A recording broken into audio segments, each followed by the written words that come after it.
What's up, my peopleization? It's the man with the master plan, King Shabazz, and we back at it again, man. RTK podcast, real talk with kings. I'm here with my brothers, my dogs, the crew, back in full effect, man. My boy David Ruffin and my boy Paul Williams, man. How y'all feeling today? I'm feeling good, man. Blessed to be here. Excited. We weren't here last episode, but we back at it. We knocked it out. Right, I feel the same too. I feel real good, ready for this episode. Yes, sir, man. There's been a lot going on, man. The power of teamwork. Y'all already know what this RTK podcast thing is. You know it's all about teamwork, camaraderie, and it's a family. But we need the world to know the importance of what teamwork is all about. But let's go ahead and get into it, man. What's the word on the wire, man? Jay-Z announces its release at the same time as Nas' album. What y'all think about that? Go ahead, Melo. I'm not really mad about that. Jay-Z does that a lot of the time. I think he's real eager to drop what he wants to do. I don't think it was no type of diss. I don't think it was no type of no motive to it. I really think it was just a cool little move. Plus, he just released one song. The one song was excellent too, but I just think he released one song and it just happened to be on the same release date as Nas. You know, I don't really think it's a past beef that still lives to this day. So I think a lot of people just overlooking the situation. What about you? Man, it's funny, man, cause T9 Show sent me he had sent me the post about it, man. It went back all the way back to I think the Stillmatic days. Every time Nas drops something, he dropping the same thing. He dropping something the same day as Nas, you know what I'm saying? So it's like some type of competitive type of thing. See, there you go right there on the screen for the listeners, you know what I'm saying? But yeah, man, it's weird though. Like, why he always trying to drop something when Nas drop?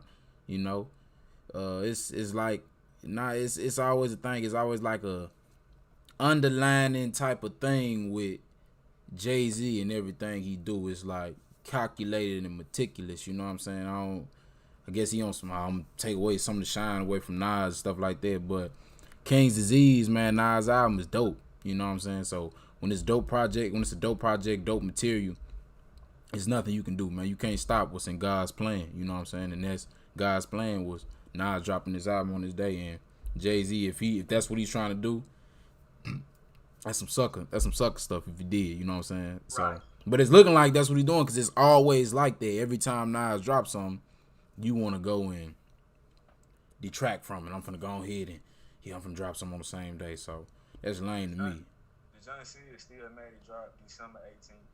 Unplugged dropped December 18th. Streets Disciple dropped November 30th. Collision, of course, dropped November 30th. Then, etc. They always drop on the same day or a day before the other. All right, this ain't no accident, man. You know what Ain't you're no doing. coincidence. It ain't a coincidence. Most definitely. I don't think it's probably not even beef between them. You know, he probably just doing it to like, hey, okay, so you beat me last time for the rap goes. Right. You get the bigger bag. Mm-hmm. So I think that's what he's trying to do.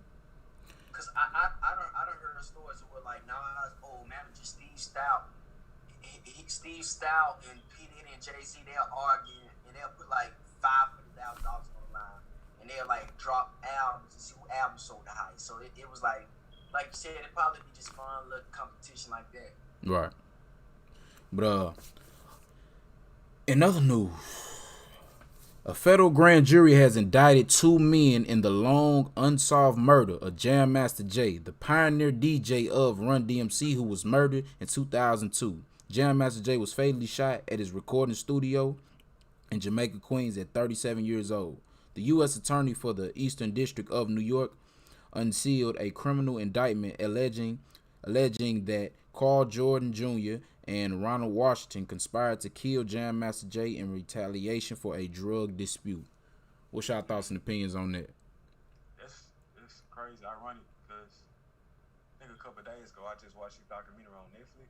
Mm-hmm. They got a documentary about the situation on Netflix. I could be wrong. Yeah. I think that was him, but man, I think he's messed up, and I hope justice be served because Grandmaster Jay, like the Groove part. You know what I'm saying? like I said, the Run DMC hip hop era. So I just think it's a messed up and tragic situation. Say it. Yeah, I'm glad they did found justice because just being a hip hop fan, what Grandmaster Jay did, the hip hop by him being, he was the first ever unknown member of a group who wasn't a rapping entity, just being a DJ. Right. A lot of people don't know, but it was really Grandmaster Jay idea to get Ron DMC to get the contract with Adidas, which changed the whole face of hip hop to be more of a cultural influence. Mm-hmm. And so to see that they solved the mystery, something that's great. And one thing that, like Grandmaster Jay studying, he died kind of like in similarity to how Nipsey died. They died when they was doing something for the culture. They was at peace at heart, because the last person that Grandmaster Jay signed to his record label was a guy named 50 Cent. Mm-hmm. And he was just craving about how much he loved 50 Cent. And then after he signed 50 Cent, he died like a month later. So it's just great to see, they found and they served justice, and they didn't let the murder just go unsolved. I agree with you. It's good that he's finally getting justice, man, because like I said, Jam Master Jay is one of them dudes, man, who he was in the streets, you know what I'm saying? But he wanted to give back to his community and build that change, you know what I'm saying, and build that opportunity for artists like 50 Cent, you know what I'm saying? We know how that story turned out with 50 Cent, doing big things and major things even beyond music. So, it's just, we have to, when we do things within our community, that's where you're going to get the most jealousy and envy, because that's where you from, and people that grew up with you and been around you your entire life, they like, man, he's sitting there, he made it big, this is and that. I'm sitting here working this everyday job and ain't doing much, got going on with my life. So I'm going to hate on him, and I'm going to show that jealousy and envy. I'm going to show that jealousy and envy on a regular basis. So I see him, that's an opportunity for me to kill him, you know what I'm saying? Just to end it all. I'll sit down for the rest of my life in prison just so you won't live out your dreams and opportunities, because you made a conscious effort to really make your dreams come true, and I'm just sitting back, just wasting time and letting time pass me by. So it's a sickness within our community. We gotta change that. We have to fix that. You know what I'm saying? We gotta get out of that. You know what I'm saying? Like, if he winning, you should be looking at like, oh man, if he can do it, what's stopping me from doing it? He look just like me and come from the same community and he had the same opportunities just that I done had. You know what I'm saying? And made his dreams come true. Why shouldn't I do the same? Right. And it was sad because he built the studio. He built the whole studio within the regions of the inner city. Mm-hmm. He built the studio just so younger kids who didn't have the money could go in and record. Right. He built the studio basically for his home borough. And to see that, like, once again, like you said, it's a lot of hate. You build something for your community, and it end up being that same community that dethrones you. Yeah, that's sad news. And also in other news, Tim Norman of Welcome to Sweetie Pie. That's a St. Louis based restaurant, if y'all didn't know that, you know what I'm saying? Tim Norton of Welcome to Sweetie Pie, charged with the murder for hire of his nephew. Norman received a $450,000 life insurance policy on his 18-year-old nephew after his nephew died, Andre Montgomery. He received the life insurance policy on it, and him and the other female suspect, they were caught using burner cells on the day Andre Montgomery was murdered. And once they found the location of him, Andre Montgomery winds up dead a few moments later once they found the location on him. And this was back in 2016. So what are y'all thoughts and opinions about this horrific situation, if it's true? So supposedly you said his uncle got him killed. Most definitely, to take out on to get a life insurance policy on him worth $450,000. This is not the first time I heard about something like that happening. Mm-hmm. Somebody, I think a Chicago rapper, something like that, got his mama killed for life insurance money. But that's disgusting. I don't even know how you can put that in words, like your own family, your nephew. Right. Like, imagine looking at your little nephew. So you're trying to get your nephew killed over some money. But I don't know, man. I just think that's sick. That's tragic. I don't know. I think they should get like life prison. You know what I'm saying? I don't wish death upon nobody, but like that being your family, you know, because you don't know what that boy was going through. You know what I'm saying? Like, you can't trust nobody outside your family. At least you should be able to trust is your own family, your own people. And the fact that, you know, you got your little nephew killed for some dollars shows that you ain't probably really love your nephew. Shows that you really don't got no, like, care in the world about life in general. You just care about money. You just care about yourself. So, man, this straight evil right there. It's evil. You know the crazy thing about it? Hold on, I don't mean to cut you off, Mello. Crazy thing about it is, man, the mugshot he took, he smiling like everything good.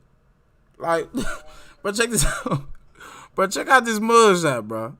Like, dude smiling like, geez, like this is a birthday, you know what I'm saying? Like, he had a birthday party or something. He enjoying life. Like, dog, your own nephew, if it's true. If he smiling like that, he probably found himself a way. Well, I don't know. He probably got a trick on his sleeve trying to find his way out of it, but I don't know. This evil. He smiling like that. It's just evil. It's evil right there. Go ahead, Mello. What was you saying, brother? I ain't mean to cut you off.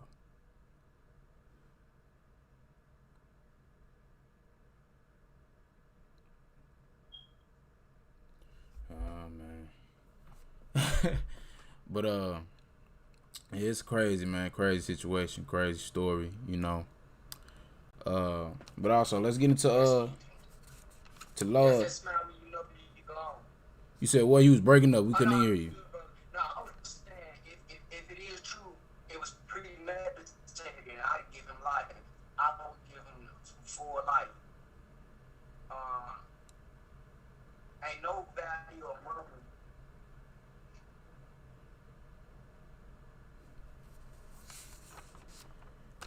Let's go ahead and get into the large Wuhan pool party. What y'all thinks about that? What y'all thoughts about that, man? Y'all know that China was ground zero for China was ground zero for the coronavirus pandemic, and just recently they had like a pool party or something like that in China, and it brought out thousands. They ain't no masks, ain't no social distancing, ain't nothing. They just chilling, partying in the middle of a pandemic. What's y'all thoughts and opinions about that?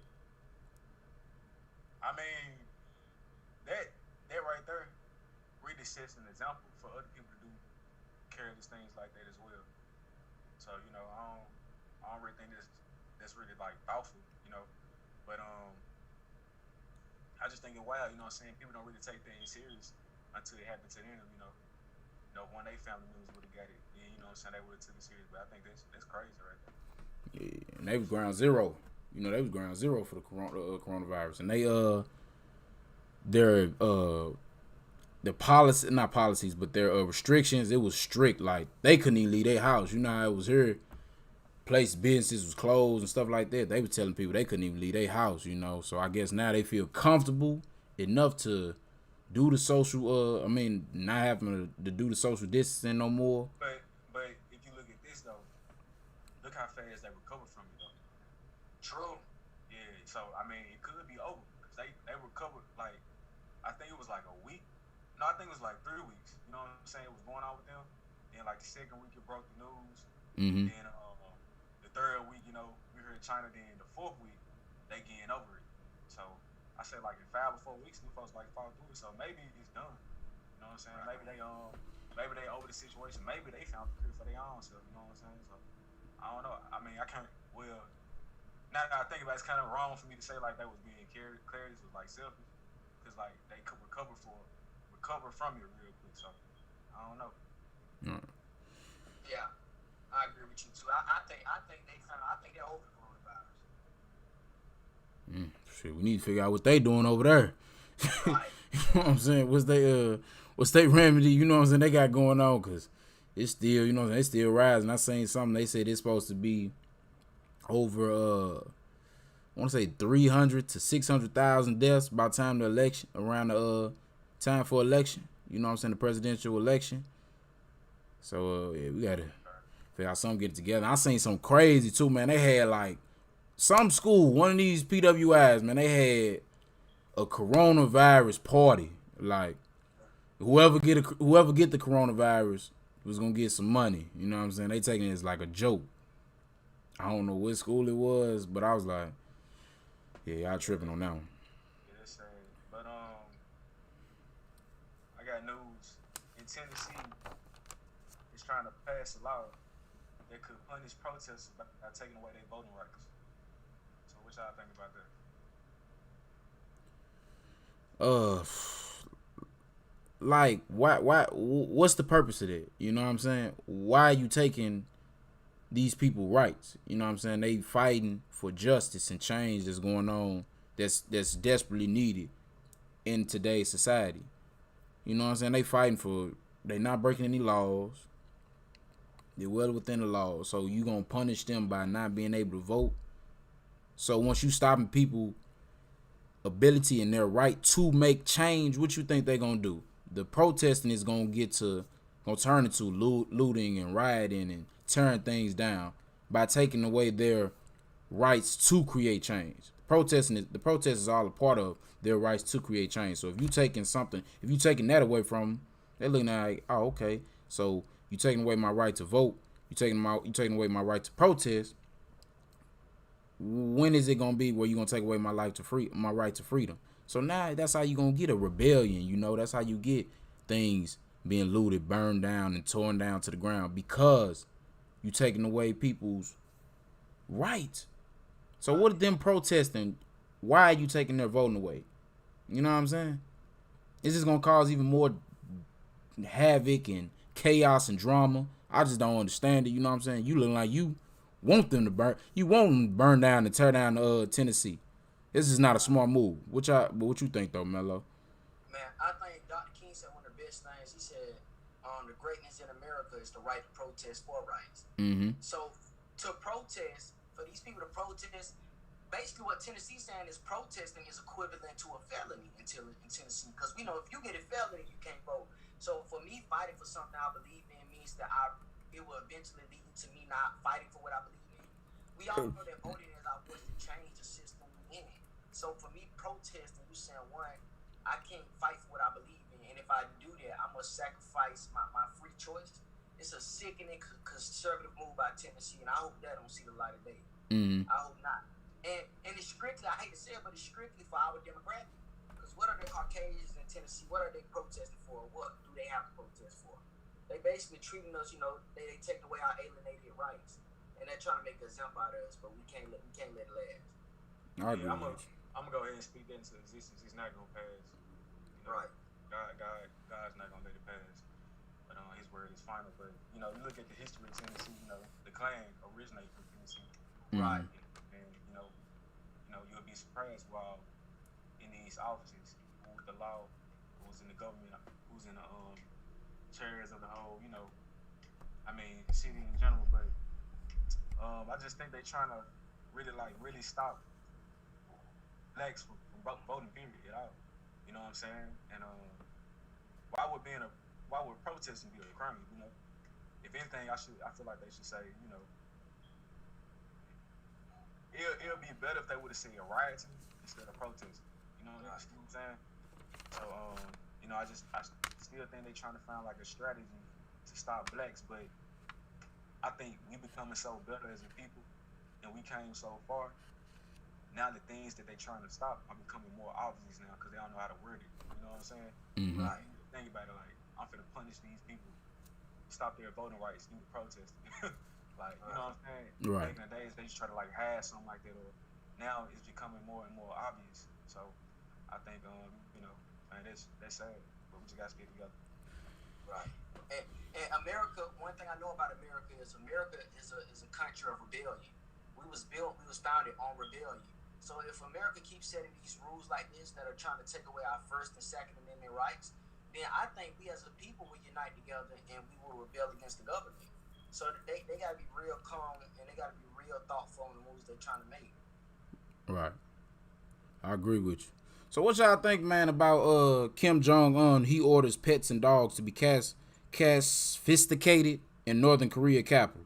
So they taking people dogs and pretty much dogs, pets, whatever, and taking them away and feeding, using them, cutting them up, grinding them up, feeding them to feed people in the poor. What's y'all thoughts about this? Especially the, the stereotypical things we hear about, Asians with the Chinese food. In St. Louis, we say Chinaman. You know what I'm saying?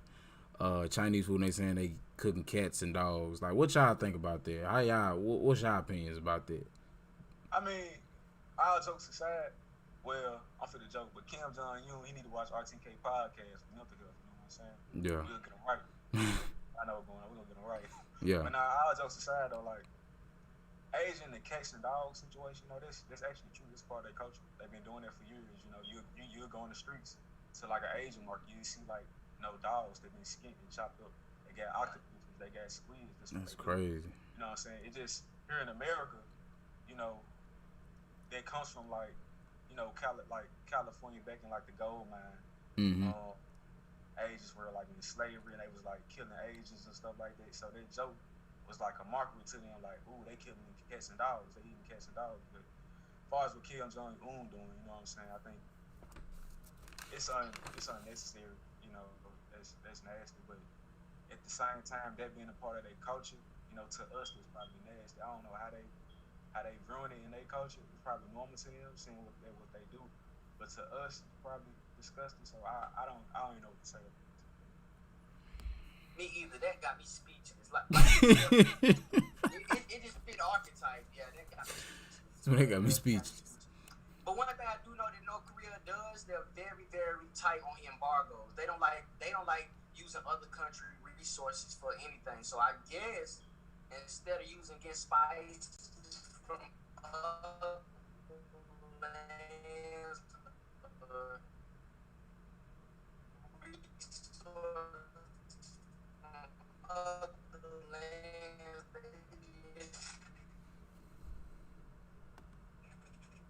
they take the animals that's in their own country and eat them. But that's sickening.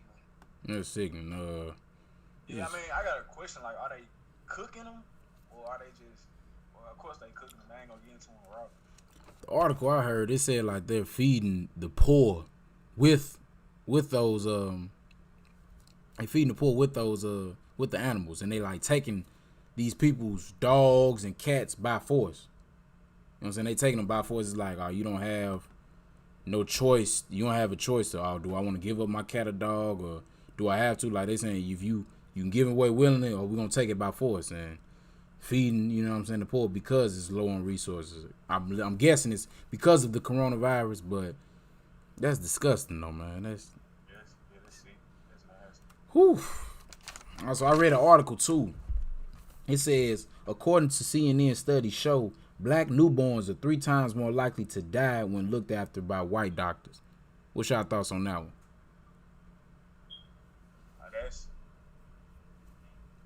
I don't know. That's crazy. Like, hey Mello, flip your camera horizontal. But hey, we're a target. We've been a target since birth, you know. So, man, that's bad. I hope they be charged, or or I hope they can find a way to stop it or figure out like what's going on, why these babies are dying from white doctors. You know what I'm saying? Mm-hmm. And we need more doctors like us that look like us. You know what I'm saying? We need more of us in the medical field. You know what I'm saying? Instead of just we need more us in every field and everything. Right. Instead of just stereotypical. In these mayor offices and everything, we need to not just talk about basketball, football, and music, because that's majority of blacks in the hood things. Mm-hmm. That's what they can do to make it out. We need to start talking about like other things that they can become. You know, but yeah, that can be another episode within itself. I most definitely agree with you on that one, man. It's we got to see ourselves, you know, within these doctors' offices and in the medical field, and that's how you get better outcomes and better results of this, and you get more black people more comfortable with getting checkups and getting daily routine checkups, because it's always been a disdain relationship between the black community and the medical field, you know. Right. Dating back to the Tuskegee Airmen experiment, you know, shooting them up with syphilis and testing them like lab rats, you know. These are all doctors, you know, that these men trusted, you know, and now, you know what I'm saying, they sick and dying of syphilis. So we have to see ourselves as a doctor, you know what I'm saying, it's a lawyer, you know what I'm saying, in the presidential elections, and government. Once we see that, that's how we really see change and create change. But that was just that was crazy to me though. Reading that article about that one, that's crazy. Right. And then Malik, to piggyback on what you said, like we gotta break that notion of what we are. Right. Like I think we gotta find out who we are. Like the first ever blood transfusion that ever happened in the world was from a black man named Charles Drew. Mm-hmm. The first ever doctor to ever separate Siamese twins' head, Ben Carson. The first ever registered nurse was a lady named Mary Mahoney. So it's in our blood. We just gotta go back to that pedigree and we gotta educate ourselves on the ones who started it. Yeah, and I think we should shed more light on that too. Like talk about that on social media, like put that on people's news feed, like talk about have normal conversations like we talking about the NFL and basketball. Mm-hmm. Right. Great doctors and lawyers, so these kids, you know what I'm saying? Like, okay, cool. Because once upon a time, I used to want to be a scientist. I didn't want to be a producer. But I grew out of that. But I remember being in school. I see, like, towards like elementary school, I see a whole bunch of like, no offense to nobody when I say it, but like, you know what I'm saying, white teachers and stuff like that. It's when I got to middle school, I saw a black teacher, and I just got excited. You know what I'm saying? So I feel like it can have this same effect amongst kids. When I go to the doctor's office, I see a black dentist, I get excited. You know what I'm saying? Right. Or I see a black professor teaching me history. I feel more comfortable than what I'm saying than a white person would. Right. But let's go on here, man, and dive into it, man. The power of teamwork. How important is teamwork, man, in any type of success, in any field or anything that we do in life? How important is teamwork? Teamwork is very important. Anything you do, you're gonna need a team. You know what I'm saying? But you're gonna need the right type of team. Because we often hear people talk about, I can't rely on nobody or something like that. You know what I'm saying? But it's about who you have around you. You know what I'm saying? Is your team really solid? You got to cut some people out. Mm-hmm. But teamwork is very important. You know what I'm saying? Love. That's how we, connect as a people. That's how we come together as one. You know what I'm saying? So teamwork is probably one of the most important things that humanity has to offer. To be honest with you, it is teamwork. It is coming together. Right. I feel like that's something that's a lost art that is happening in our generation. Everybody wants to be looked at as like the sole provider. They did it themselves. Right. But nothing that has ever happened in the history of this world didn't happen behind the minds of collaboration and teamwork. Even with this podcast, I look at this podcast as the epitome of teamwork, and I look at it as if it may started by one person, Malik. As a whole collective, as a teamwork, it has helped lives. I've had people come out to me and tell me how it helped their lives. So it's like teamwork is the collective to change a single individual life. And I see it firsthand with this podcast. I see it firsthand even when we look at the history of African Americans and America. Nothing the African American has done that was prosperity unless it had a teamwork. And to me, teamwork is the cornerstone, and we have to get back to teamwork in life, in music, and in our cultural significance, and nobody can do it by themselves. No more idolization of one man and thinking one man is the whole. I think teamwork is the principles that we got to teach in our generation, and we must definitely pass it on to the younger generation below us. Man, that's you pretty much pretty much said it all, man. But like, I ain't gonna lie, man.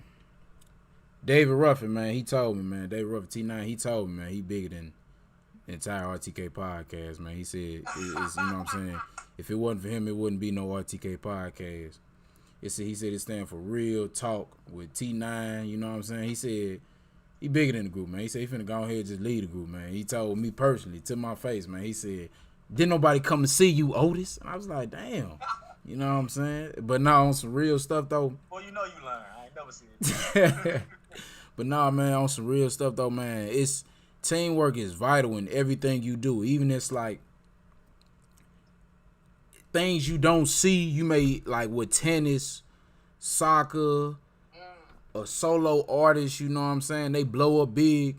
You may think, oh, they did it all by themselves. You see them promoting stuff on their pages, or You see them in the gym working out by themselves, man. That's all a team effort. It's just people behind the scenes. And with all great teams and all successful partnerships and teams know everybody knows their role and they all have the same mindset. They are all on one accord. You know what I'm saying?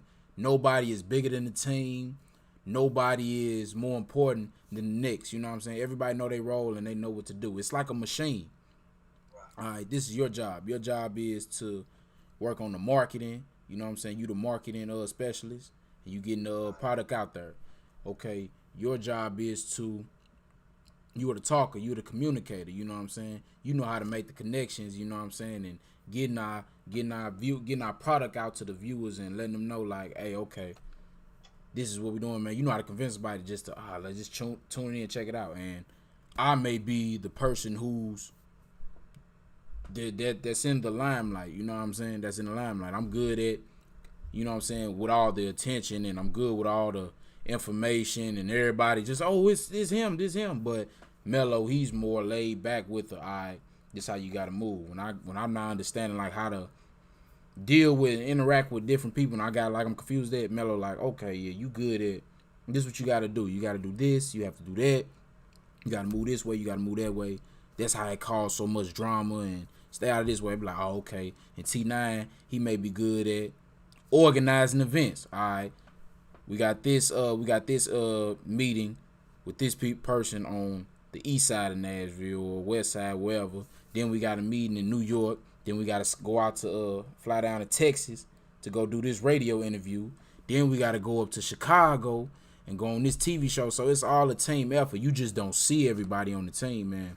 With those teams that do fail, it's egos that get involved and people who feel like they're bigger than what the purpose and the goal of what the team is all about. So they like, man, why he get all the this and that? Why he all on TV and everybody know who he is and all that? Why he doing this and why he doing that? No, that's not about that, you know. That's where you got to get in where you fit in there. But we all have to have the same mindset as like, if I don't do my part, this whole ship will go down sinking. But if I do my part, you know what I'm saying, everything gonna run smooth, and we gotta all trust and rely on each other to, hey, we gonna get the job done. We not leeching off each other, but we also not hating and throwing envy and hate towards each other, and that's really causing drama. Nah, we know what we gotta do to make this thing work. You know what I'm saying? I know my role, I know my part, so I'm gonna do that. You know what I'm saying? I'm not getting into who got the most followers on Instagram, who gets the most retweets and reposts and all that, because at the end of the day, our goal is to be the greatest, the best podcast out possible, or our goal is to be the most successful production company in the world, or we trying to have the strongest law firm in the country. And so these teams know what it is all about, and they're not worrying about the petty things. We all laser focused on what the goal is all about, and I think that's what makes great teams, you know. Right. I most definitely agree with you. It's always that plan, that part that's collective. And I never understand like everything I ever seen that has ever discombobulated when it comes to something we viewed as great. It always discombobulated because one man thought that his drum beat was louder than next man's drum beat. Mm-hmm. And for some reason, we become like, a lot of people they come so attached with this egotistical format that if I can't get it started, I'm nobody. Right. When really, it's the movement that's the start. It's no man that's the start, it's the movement. Like I was just looking up like a couple months ago. It's something called like the Chinese bamboo tree, and like it's a bamboo tree that it's crazy. Like for 5 years straight, every day for 5 years straight, you have to water that bamboo tree, but at different times. So what a lot of people do in China is they get a collective team of people who can water it properly on Monday, then another man can water it Tuesday, then another man can water it Wednesday. So for 7 days a week, they got 70 different people watering the plant for 5 years straight. And it doesn't break to the 5th year. So like the 5th year that the tree has been watered every day, it breaks off the ground. And in 5 weeks, it grows up to 90 feet. And people was just amazing. People always wanted to know, like, how could China just grow this tree? And trying to say the best thing they do to even make this tree become prosperous is everybody knows their role. Mm-hmm. And just to equate that, for 5 years straight, 7 people doing the same role, and no one has a bigger ego, but they know at the end of the day, like this one guy said, at the end of the day, it's not about me, but it's more about the cause of the tree, and it's about the well-being of just the whole scenario. So I think that's what teamwork, great teamwork is. I think it's looking bigger and deeper inside of you, but looking at the cause you're doing it for. Right. Yeah, I agree with both of y'all, man. Y'all both said some spot on things, and I do think people egos do get in the way of that. Um, you know, I'm big on teamwork as well. I would never be David Ruffin. Y'all don't listen to them.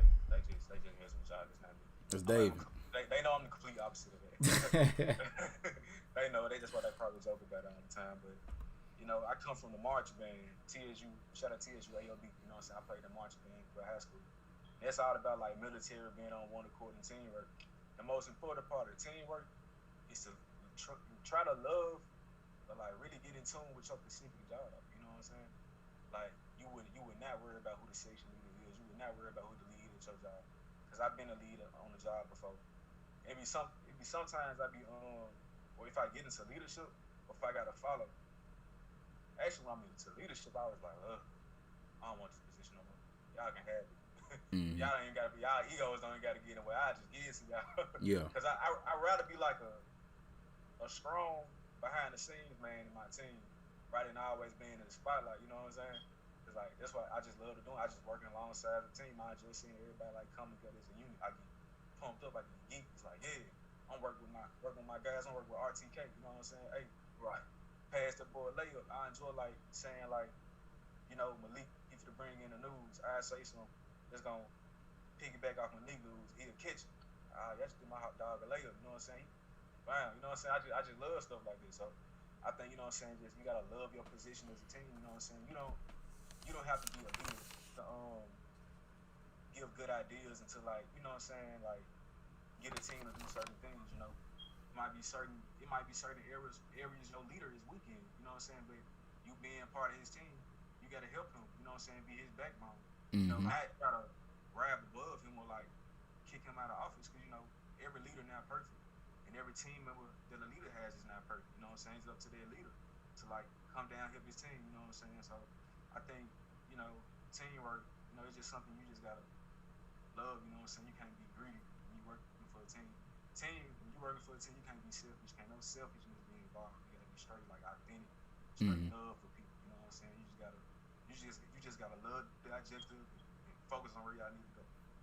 And team, like it sounds cliche with the teamwork make the dream work, and there is no I in team, but it's the truth. You know, you look at all great success stories. You know, they have a strong team behind them. You know, and I've been watching the Rough Rider Chronicles on BET, and the No Limit Chronicles as well, and Master P breaking down and talking about how the No Limit success train wasn't no overnight type of success. It was a constant effort and constant grind and constant work with him and his brothers, you know, getting it out the mud and actually like grinding and, you know what I'm saying, laying that groundwork, putting in that work. You know what I'm saying? They know, okay, we not getting paid off of it right now, but if we all stay on the same accord, stay together, keep grinding each and every day, and don't let the egos get ahead of us, we gonna get to what we want. We gonna get to that promised land that we know we have the potential to go on, but we have to continue to work hard and stay on that same accord and don't let shit tear us down, break us down, tear us apart. No egos, no women, no money, none of that. You know, so just building a strong team and a strong foundation. Like no matter what's going on, I don't care if it's money, a new deal, and nothing like that will compromise and jeopardize the team. You know what I'm saying? They protected the brand and kept it pushing and bet it on themselves, and that's how it is. You know, and we seen with the No Limit, the whole entire No Limit, the No Limit movement done, and now we living in a time period now where artists have ownership and have the rights and control of their music and their careers, and that all comes from that the no limit movement. You know what I'm saying? Master P was the spearhead of the no limit movement, but his brothers, his team, they all played a role in there. You know what I'm saying? You know, they went and got advice from different people. You know, so nobody ever gets to the top or get success by themselves. I don't care what y'all say. Floyd Mayweather, he's a bot. You know what I'm saying? He goes in the rings and fights by himself, but he has a team. He has a team with in camp. You know what I'm saying? A nutritionist, his trainer, his uncle, Roger Mayweather. Rest in peace to Roger Mayweather, one of the goats. Floyd Mayweather Sr. played a big role. Floyd's cut, man, that's all a team effort. That's all a team effort. You know what I'm saying? So just thinking that, I'm doing it by myself or it's just me, you would never get nowhere. You may get a little, you may get far, you know what I'm saying, but you will never get as far as you truly can and reach the levels of success that you possibly can with a strong, solid team. You know what I'm saying? And I think teamwork is overrated. You know what I'm saying? I mean, not overrated, it's underrated. And not really focused on like how it should be. Like, you need to have a strong, sturdy team if you want to keep moving forward, because it's gonna be, that's all life is all about. Obstacles and misfortunes and mishaps, but it's always a team. Amazon started off with 10 workers, maybe 10 employees, including Jeff Bezos. Now look at Amazon now. Amazon is global. Thousands, you know what I'm saying, hundreds of thousands of employees. But that core, that core of workers, that 10 workers that started off back in the early 90s, they all had a vision, they all had a dream, and they all had a goal. You know what I'm saying? They knew what Amazon could be, but they all stayed on their same accord, trusted the process, kept grinding, kept pushing forward, and made that shit into a reality. You know what I'm saying? You got to trust the process, man, and build a strong crew and build a strong team. You know, you only as strong as your weakest link. You know what I'm saying?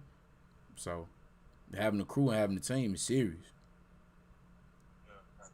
And for my listeners out there, they got people who on their team or who feel like they can't work as a team, man. Like, try to be around people who, who always want to get up and do something. You know what I'm saying? Mm-hmm. Don't be around nobody who want to sit around and play video games all day, who want to smoke all day.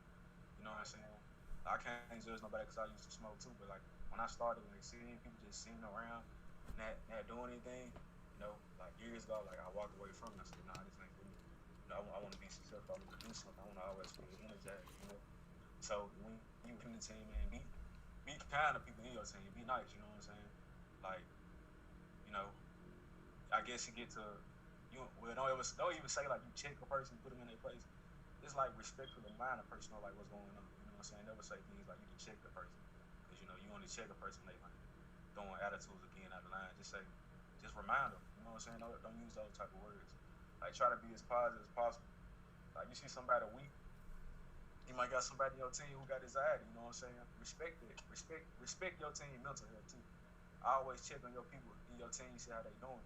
That as well, because you might think your team, they slacking off, but it could be something that's going on in their family, you know what I'm saying? True. That's going on the outside that you might not know about. Mm-hmm. So focus on it as well. Like you want to work for it, be a part of the team, but it's like it's a lot. You know what I'm saying? Know what your position come with. Know what being a leader comes with too. Know that what you trying to be, what position you trying to be in come with. You want to lead everybody in the team, but you can't even like be organized. You know what I'm saying? So how you gonna lead everybody in the team? You can't even be organized. How you gonna lead everybody in the team? You can't even speak for them. You know what I'm saying? So like, know who you are, know who your teammates are too. So that's true. That's so true. You hit the nail on the coffin.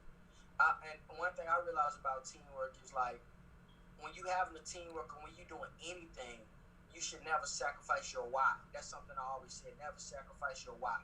And before I do something or before me and the collective do something, the first thing I ask is, why are you doing this?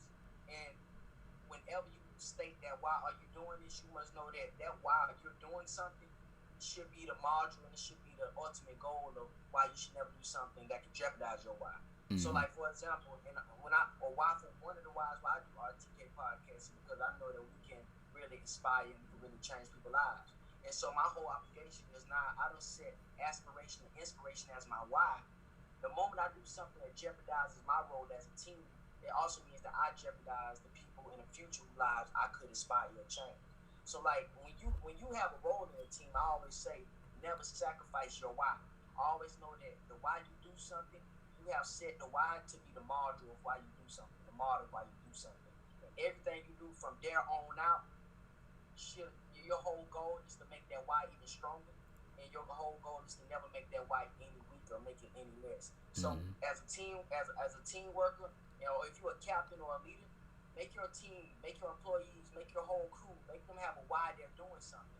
And after they state that why should be their whole litmus test of why they're doing something. And they should never jeopardize that why. In the moment they jeopardize that why, that means they have jeopardized everything that they have built for. And that's what my fault. Yeah, let me say this one last thing. But a leader, somebody I like what Yo got to do with the whole CMG sometimes. But all them guys are learning how to be execs. So a leader should be teaching his team how to be leaders as well. You know what I'm saying? So don't think you a leader, you just know what I'm saying, leading these guys and telling them what to do. You should be leading them to teach them how to be leaders. Teach them how to be what you are. You know what I'm saying? Teaching us, man, how to be what you are. If you great at something, teach somebody else how to be great at something. You know what I'm saying? If you cold at public speaking, teach your partner how to be cold at public speaking. So in the position that you in, everybody on your team, you should teach them all how to do your same position. You know, that way one day, you know what I'm saying, y'all all can get y'all own teams instead of like trying to fight each other, niggas take each other positions. Y'all all be a leader of y'all own teams. You know, get where your boss was. You know what I'm saying? Yeah, he shows you the keys, shows you how to get to where you need to go. And as a team, you have to have a strong team, you have to hold each other accountable as well. You know, every day is not going to be a bundle of roses and everything is going to be peachy and cream. You're going to have those uncomfortable conversations. You're going to have those days where y'all go back and forth and arguing and getting into it. But at the end of the day, it's all from a pure mindset and pure place, a genuine place. I'm genuinely want you to get better so we can get our dreams and our goals accomplished. We can tear it down, knock it down, and keep pushing forward and continue to break barriers. You know what I'm saying? So you can't hold your tongue if you see somebody slacking or holding back because you don't want to hurt no feelings. Like Melo said, you are hurting the team. You know what I'm saying?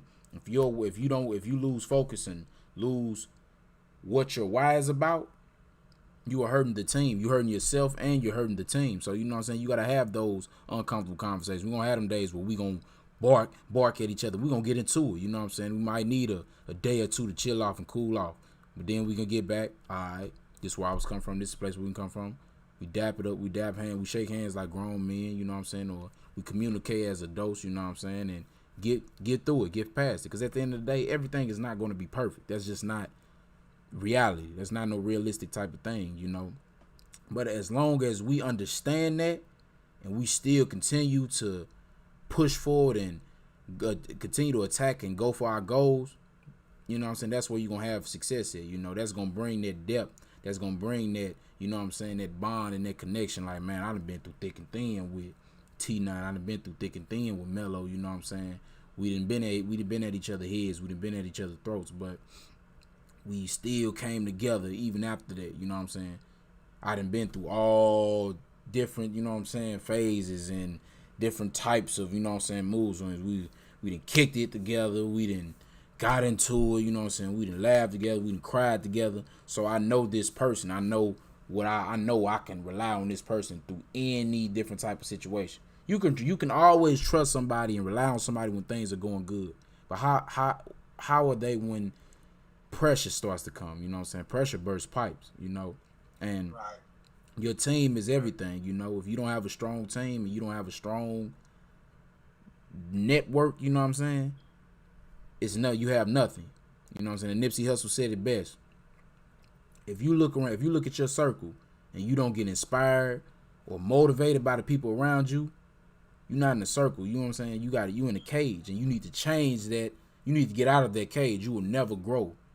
You will never grow and expand to be what you truly are. So, you know what I'm saying? We got to be mindful of the people that we bring upon our team, you know. 100%. And I say, like, build a relationship with the people in your team. Me, Melo, Malik, man, we homies. outside of RTK, you know what I'm saying? Even back at the school, you know, we'll kick it, you know what I'm saying? I say Melo getting out of trouble. He walking through campus with a I ain't gonna watch it in his hand. Call my phone. Man, you know, Malik come over there. Malik come over to the crib. We doing homework. You know what I'm saying? We chatting up, saying some real stuff. So, man, like, your team should be like your buddies too. You know what I'm saying? Because you don't got no relationship with nobody, or you know, it's just strictly business. That's how you know what I'm saying? That's how things crash. You know what I'm saying? So I say, man, like, try to connect with everybody in your team, build a relationship, build a strong relationship, man. Become close, love each other, you know. So, right. So that's a fact. That's a fact too, Tina. Like, what I like to do, like, if I call myself around a team, when I call myself around a team, I like to find skills, or I like to find qualities in which I think I lack of in those people that are surrounding in my team. Mm-hmm. So, like, sometimes I know that consistency sometimes, or persistence, can be a quality that I lack of. And I look at Malik, for example, and I ain't never really told him, but when I look at myself when I'm doing musical, when I'm doing something, and I know I lack of consistency, and I look at Malik, and I'm looking at somebody who done did a show for 21 straight weeks, and that's the epitome of consistency, and that's the epitome of being persistent. So what I do a lot of times when I'm talking to Malik, or when I'm around Malik, as an employee or as a teammate, if you lack those qualities, a lot of times you must be quiet and you must absorb those qualities that you see that person has. But also you must know that it's your obligation to give them qualities back. Mm-hmm. Like, also when I see like T9, I see T9 as someone who loves to be a student of something before he does it. And sometimes I like to just do it before being a student. And so T9, when I'm around him, I be quiet and I observe a lot, because I watch him become a student of what he does. And he becomes a student because he respects the craft so much, and he wants to do it to the best of his art. So he becomes a student first, and I learned that. Yeah. So those people who in the team, find qualities that you don't have, and those qualities that you don't have, look at it and look for it in people in your circle. And once you know that those people in your circle have no quality, then you be quiet and you observe and you ask those qualities, and you're still with you. I most definitely, man. You said it perfectly, man. Cause like I do the same thing with y'all, man. Like I look at things like coming into situations, how Melo always has a descriptive, you know what I'm saying, informational type of rundown and background story of something. I'm like, man, that inspires me. All right, let me do that when I'm doing information and research on things. Like, okay, let me look that up and okay, make sure that I'm giving out sound, factual information before I just go out and say it. You know what I'm saying? And T9, just everything pure, and it's coming from an authentic place. You know what I'm saying? So you have to feed off of, like Melo said, you got to feed off of the things you lack. You know what I'm saying? You look at that and take away those things from the people within your team. You know, and that's how you can continue to grow. You know what I'm saying? That's how you mold out the rough patches, and it becomes smooth, and you become whole, and you become a stronger, better, more whole individual. And once you bring that to the team, that makes the team even stronger. You know what I'm saying? That even makes it smooth and a more fluent, a well-oiled machine. You know what I'm saying? It's a machine. You know what I'm saying? Everybody got to play their role and got to do their part. You know what I'm saying? And if you can't learn and pick things out, you know what I'm saying, and grow from your team, the whole team is gonna go down. How we going? We all got the same flaws and mistakes, and we trying to make something happen. We all missing something. If I can't learn from you, I'm picking up bad traits from you and worse traits from you. How am I supposed to grow and get any better? And that is just the perfect recipe for failure. And like I said, like Melo said, man, that's pretty much what I do with my brothers. You know what I'm saying? I learn from these two, man, for real. That's how you get a strong team. Especially, man, with both of y'all, you know, Melo, like when he said, you know, the rundown, scripted answer, man. Sometimes I be thinking, like, where does man get his information from? Mm-hmm. You know, I guess he know it like that. You know what I'm saying? Like, even with music, he'll talk about hip hop.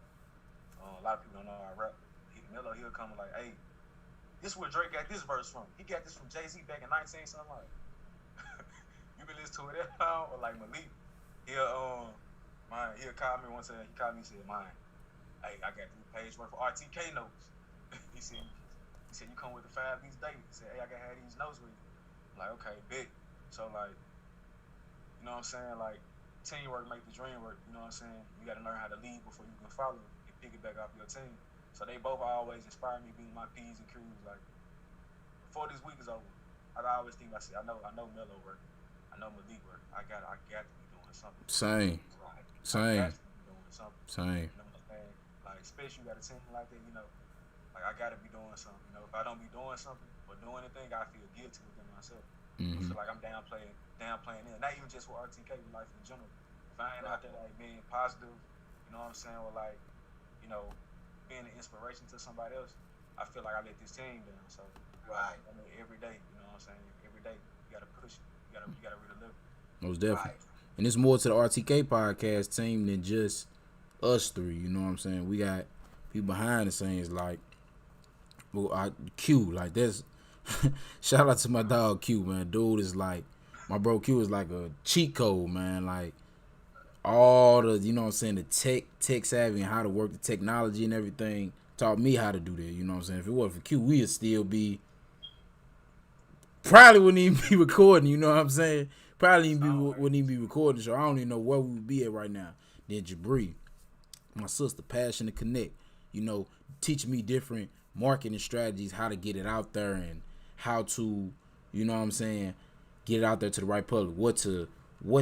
How to hashtag this to get a new wave of listeners coming in, or how to say this to get that different audience in and touch on this different demographic. Then my little sister sharing it on a daily basis. You know what I'm saying, on a daily basis with her people up at her school. One of my dogs, Big Rob from high school, constantly sharing it. You know what I'm saying? Every week we drop a new episode. So it's all like a team thing, you know. It's just, you just don't see everybody. You don't see all the parts and pieces to the machine, you know what I'm saying? It's just like the human body, you know what I'm saying? You don't see the heart, you don't see the kidney, you don't see the lungs, you don't see the brain.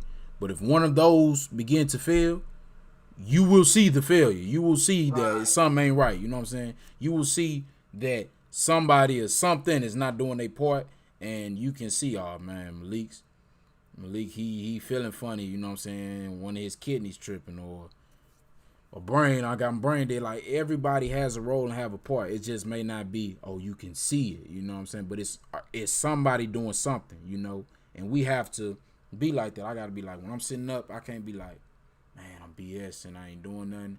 Because I look at them like, I know T9 even producing, making a beat for his upcoming EP, writing, you know what I'm saying, writing some music, you know what I'm saying, he meditating, reading the book, getting his mind sharper. All right, Malik, what can you be doing?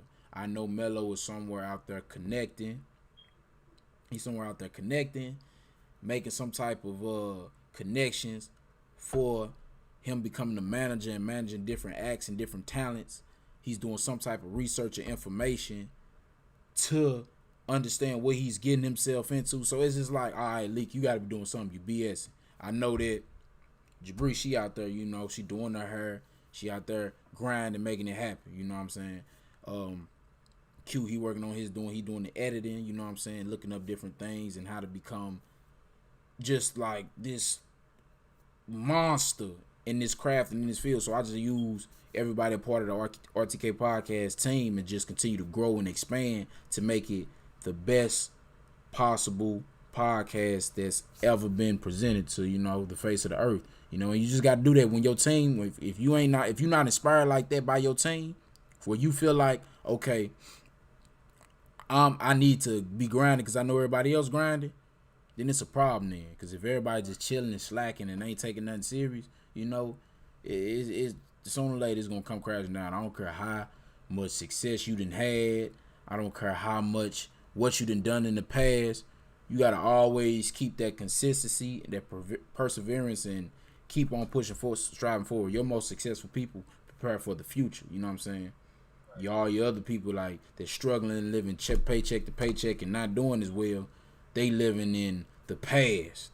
Things they done 10, 15, 20 years ago. Or they living in I'm just only looking towards how I'm going to look at this weekend at this party, you know. But your innovators and true creators, they looking 20, 30, 40 years down the road. They thinking about stuff when they dead and gone. But I'm setting it up generational wealth, and I'm setting up generational success for my great grandkids. And that's what it's all about. It's so crazy you said it because when you were saying that, I was like, you. It's almost like you had it's almost like telepathy, like you read what I was saying, Mm-hmm. and like Nipsey Hussle said at one point when he did an interview with Big Boy, and he said the moment that you realize you're not dying for what you're living for, then you're not living. He said you must be willing to die what you're living for, and that's the real answer if you live. And I look for that when it comes to like teamwork. You must be living and you must die for what you're living for and you must die for the cause. And I look at it with like RTK podcast or whatever, because everybody is just willing to go to the extra mile, or everybody's willing. They're looking at it is when you're in a team, everything is bigger than you. Everything is bigger than you, and that's what RTK brought to me. Everything I always knew everything was bigger than me, but now with RTK is like it's a whole nother asset that everything is bigger than me, and I feel like that's what the Cowboys did great in the 90s to me. That's what Motown did great in the 60s to me. That's what Columbia Records did great in the 60s to me. Every staff member, everybody who contributed, they knew that it was bigger than them. But also, when something becomes bigger than you, it becomes your inspiration. Mm-hmm. And that's how RTK is for me sometimes. Like sometimes, you know, like I'm not gonna lie to listeners, I can get a little wild, so I'd be like, how would that look if I do some wild, and then when RTK, when we get to the position, it comes back Romello Smith from RTK. Or sometimes when I'm feeling low and I be like, man, I got a whole podcast. I got a team every Sunday that I do. So just know that your team and your dedication, your inspiration will also be the reason it'll help you out on some bad days and it inspires you on some terrible days. So know that everything that you put in for your team, it's not just for the overall well-being of your team, but most definitely it's for the self-inspiration for yourself. Mm-hmm. Most definitely, man. I agree with everything you said, man. This podcast, everybody on the podcast behind me, you know what I'm saying, inspired me, you know. Yeah. RTK helped me realize, like, you know, as far as like the Trill City sound, you know what I'm saying, that's going on, that me and Mello got going. But it makes you think, like, man, these guys in RTK, they really putting in the work. We already care, we already grinding. You go back and look at your other team, you ain't really doing that. You just like, two and two together is like, It makes you wonder, you know what I'm saying? Mm-hmm. So, man, like this podcast, like, inspired me every day. I know I got brothers who gon', you know, name just with the podcast, gonna make sure we all straight. We call on each other every day, call each other for everything. You know what I'm saying? Mello just got signed to Copperholly Mixtapes. You know what I'm saying? We gonna each other Yeah. Nah, it was just playing with it. But yeah, so it's straight teamwork, straight execution. We all got one objective. We all know what the objective is. We know we're gonna get there. We know we're gonna execute, you know. So we're a rare breed of young individuals. Ain't nobody like that. That was the last of a dying breed, you know what I'm saying? I already know what it is, man. RTK podcast.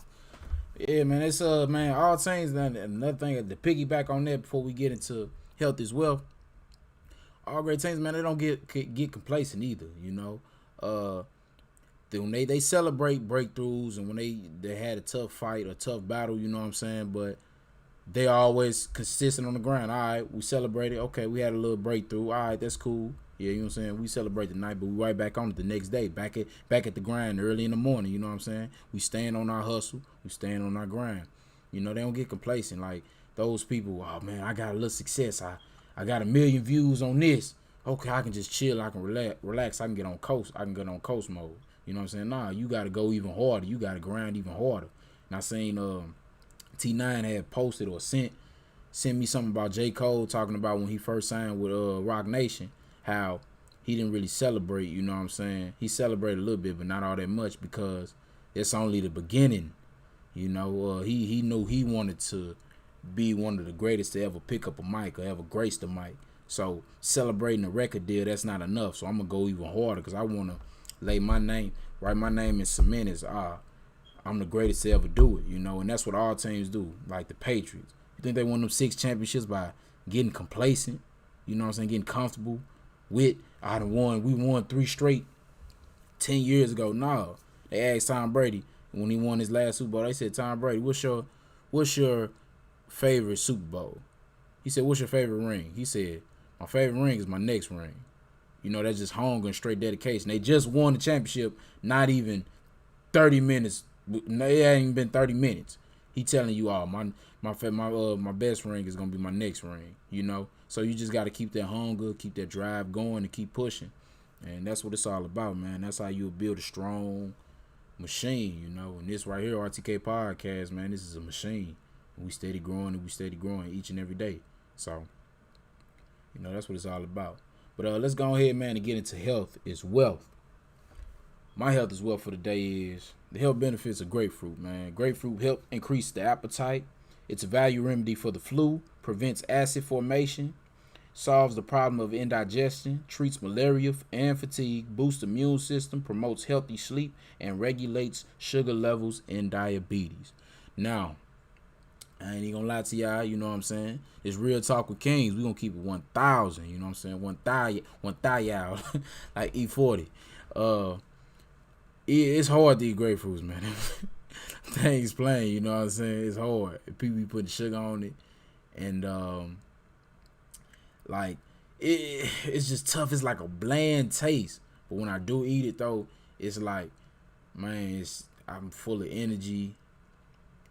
I lose weight. You know, it was a time where I was really working on trying to lose weight and getting myself back toned and back in shape, man. When I ate that grapefruit, I'm like, stuff plain, but like, man, this hold me over for hours in and hours out. You know what I'm saying? I don't feel drained and shortage of energy. I don't feel like I got the itis where I'm ready to go to sleep after I get done eating.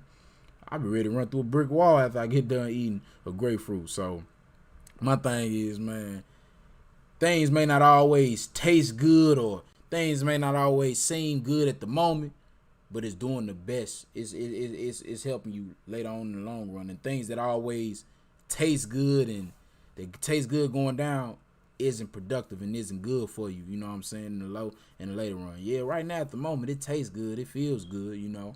But 4 or 5 years from now they start to catch up on you, you know what I'm saying, eating all that junk food and putting all that waste into your body, you know what I'm saying? You looking at it like, oh, I'm gonna be young forever. No, you're not gonna be young forever.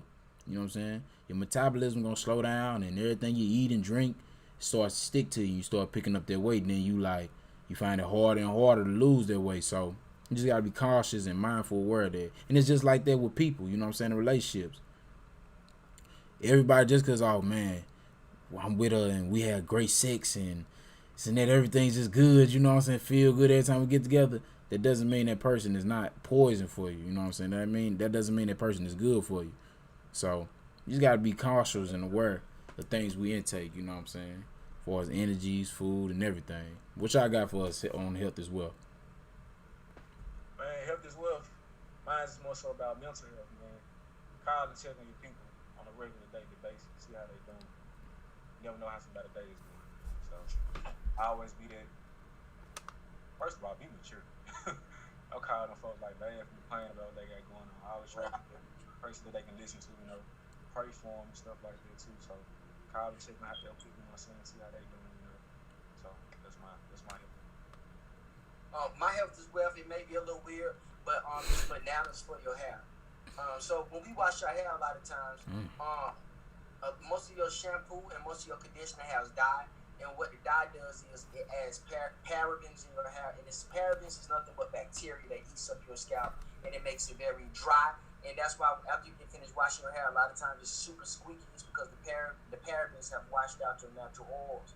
So what banana does is you get a banana and you put it in a blender. And you can put a splash of any type of oil you want. It can be castor oil or it can be just regular type of olive oil.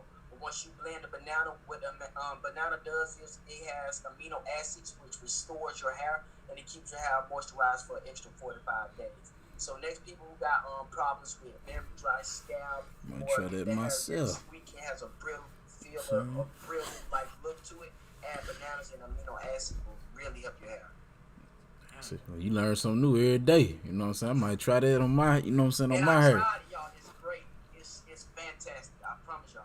Oh man, yeah, you want to send me that recipe, man. I'm gonna try that, cause man, I've been growing my hair out for almost a year, and I still ain't washed my hair yet. Bro, I still ain't washed my hair, bro. Yeah, but I know, man. I know, I'm tripping. Health is wealth. Health is wealth, man. You know what I'm saying? Look, hey, health is wealth, man. Look, hey, health is wealth, man. We getting there, man. We a work in progress, man. We getting there, So man. you haven't washed your hair. I don't like. When you take showers, you won't wash your hair. Man, like I put my hair under the water before it's like shampooing it and putting like shampoo and all that. Nah, I ain't never done that. I ain't done it. But I rinse my water, you know what I'm saying, put my hair in the water. Yeah, I can do that and you know what I'm saying, shake it out, you know what I'm saying? But actually like shampoo and stuff, nah, I haven't, man. I've been BSing. Actually, man, Passion to Connect was supposed to do it, you know what I'm saying? The whole time while I was at home, but she ain't never do it, so you know. It's alright. It's all good. We're gonna get it together. No, she gonna listen. She gonna be on your head about that one. Yeah. Yeah. But before we wrap up the show, man, y'all already know, man, we gotta close it out with some words of wisdom. Drop some jewels, you know what I'm saying, one time for your mind. And my words of wisdom of the day: good teams become great teams when the members trust each other enough to surrender the me for we. So I'm going to say that again for the people in the back who ain't picked that up. Good teams become great teams when the members trust each other enough to surrender the me for the we. See, man, we got to sacrifice and throw out all them egos, man, and let people know. You got to let the team know, hey, I'm all for it. I'm all about the grind. I'm all about the hustle. And I'm not even worrying about the me, because I know the bigger goal and the bigger purpose is us making change and creating change and going to the highest level of success we possibly can. And that's what I'm all for. So we got to sacrifice that selfishness and be a part of the team, man. There is no I in team. You know what I'm saying? It's a me in team, but you know what I'm saying? You can only go so far when you solo. Which I got for words of wisdom. My words of wisdom is finesse without manipulation. What that means is you doing everything necessary without stepping on nobody's toes, without crossing nobody, you know what I'm saying, without trying to get over on nobody. Mm-hmm. So respect everybody in your team, you know what I'm saying? Finesse. You'll help your team finesse. Like this class me really could have told you. You already know what we about to do. Yes, sir. You already know we about to do. We ain't gonna say what the class is. Look. They might be listening. You know what I'm saying? But we got some. You know what I'm saying? Look. T9 showed through me the lob, boy. You know what I'm saying? Look. T9 showed through me the lob, man. This Los Angeles Clippers 2013. Lob City, baby. You know what I'm saying? Lob City, baby. We throwing passes. We in them buckets, bro. Yes, so, sir. Like, yeah, respect your team, man. Don't, if you feel like somebody lacking, you know what I'm saying, or position, don't do nothing, get over them. Just let them know. Right. Help them. Ask them, you know what I'm saying? So, respect everybody, you know. So, you know, be pure. You know what I'm saying? Be pure. Right. Mine is, are you a crow or are you an eagle? I just saw this on the History Channel, little blog page. When the eagle gets so high in the air, sometimes the crow, they admire themselves and they want to be like the eagle. So what happened is the crow will actually get on the back of the eagle, and a lot of times the crow, what it does to the eagle is it'll naturally aggravate. So it'll probably like stomp at his neck, or it'll do anything to get the eagle from flying higher or going to his destination. A lot of people got crows in their life. So my question is, release the crows, and are you ready to release the crows? Or are you going to be an eagle? And to be a true eagle, you must get away from any crow in your life. Couldn't say it better, man. But hey, we appreciate y'all for tuning in each and every week, man, to RTK Podcast. Make sure you subscribe to the show on Apple Podcasts, on YouTube at RTK Podcast, Google Podcasts.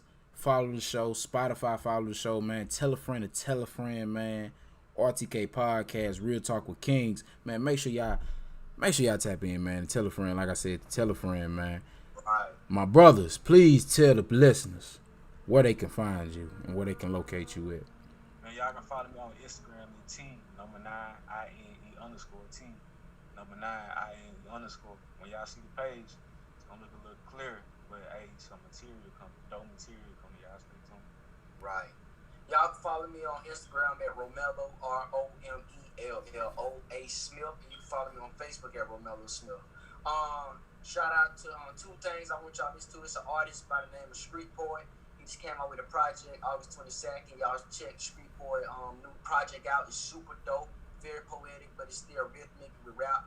And Kenneth Hampton got 2 songs down on Spotify. Y'all check out Kenneth Hampton. Most definitely, most definitely. You can find me on IG at KingShabazz98, King Shabazz 98 on Instagram, and also make sure y'all follow the show RTK Podcast on Instagram as well. Make sure y'all hit that subscribe button at the bottom on YouTube. Make sure y'all subscribe to the show on Apple Podcasts. Follow the show on Google Podcasts and Spotify, man. We appreciate y'all for tuning in each and every week, man. We love y'all. We do this for y'all. We do this and make it happen each and every day. We growing and expanding, man. This has been RTK Podcast, man. Ain't nothing more I can say, man. And we out.